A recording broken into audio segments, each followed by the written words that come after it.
가수라고 부르면 왠지 안 될 것 같은 가수. 너무나 당연하게 가왕이라고 불러야 어울리는 가수. 반갑습니다. 대중문화탐구 이병철입니다. 오늘은 가왕 조용필 씨와 관련된 일화들을 한번 다루어 보도록 하겠습니다.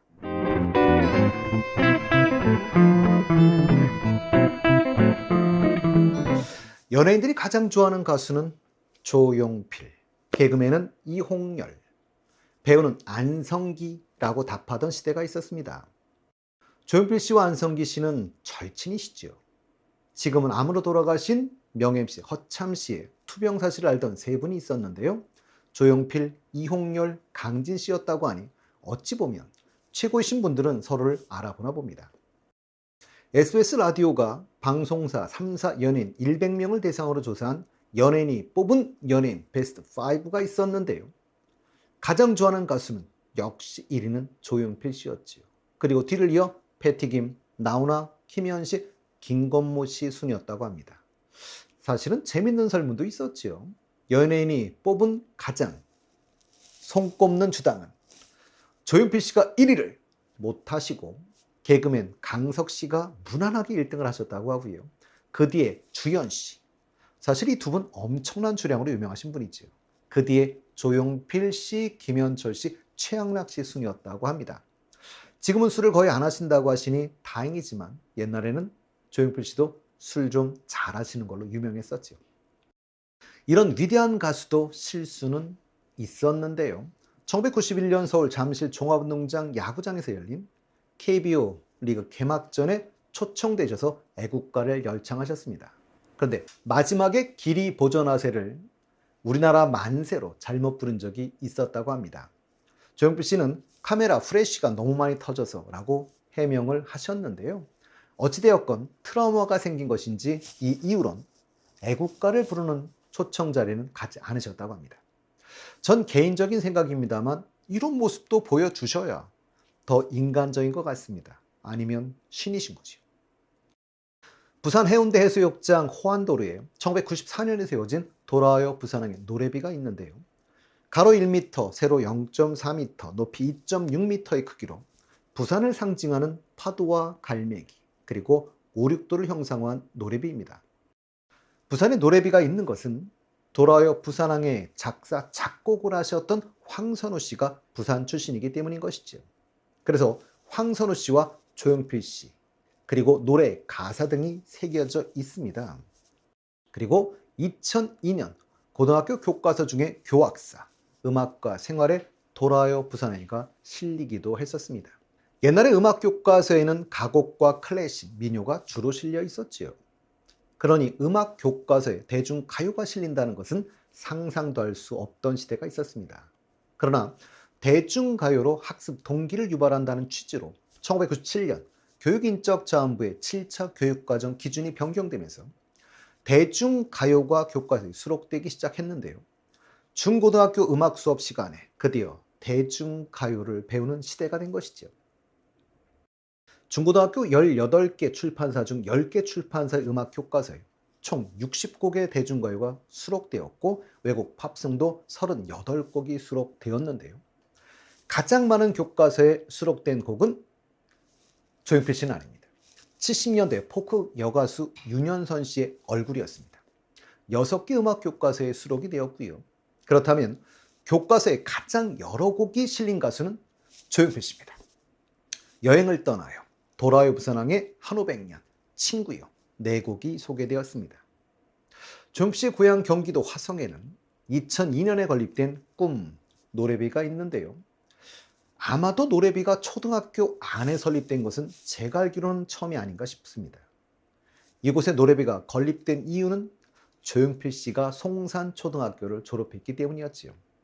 한국을 대표하는 가수, 아마도 학교의 자랑이 아닐까 싶습니다. 화성시 송산면 쌍정리 99번지 조용필입니다. 2007년 조용필 씨가 고향을 위한 첫 화성 공연에서 하신 인사말이었습니다. 변변한 시설도 없는 시골 항구에 특설 무대를 만든 무료 공연이었는데요. 3만 5천여 관중들이 모였었지요. 조용필 씨가 태어나 중학교 2학년까지 살던 고향, 대대로 조상을 모셨고 2003년 먼저 간 아내도 묻은 고향. 그 이후 화성 씨는 조용필 씨를 중심으로 한 문화도시 프로젝트를 추진하고 있지만 제 개인적으로는 큰 성과를 보고 있지는 못한 것 같습니다. 2022년부터 조용필 문화산업을 본격적으로 추진하기 위해 뜻을 같이 하는 분들이 모여 다양한 사업을 추진하고 있는 것으로 알고 있는데요.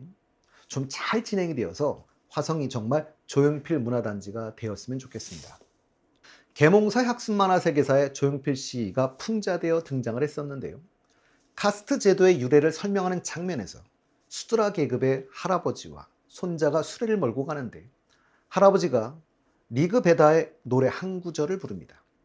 리그베다는 인도의 브라만교 경전 중의 한 권인데요. 신을 찬미하는 운문 형식의 찬가 모음집입니다.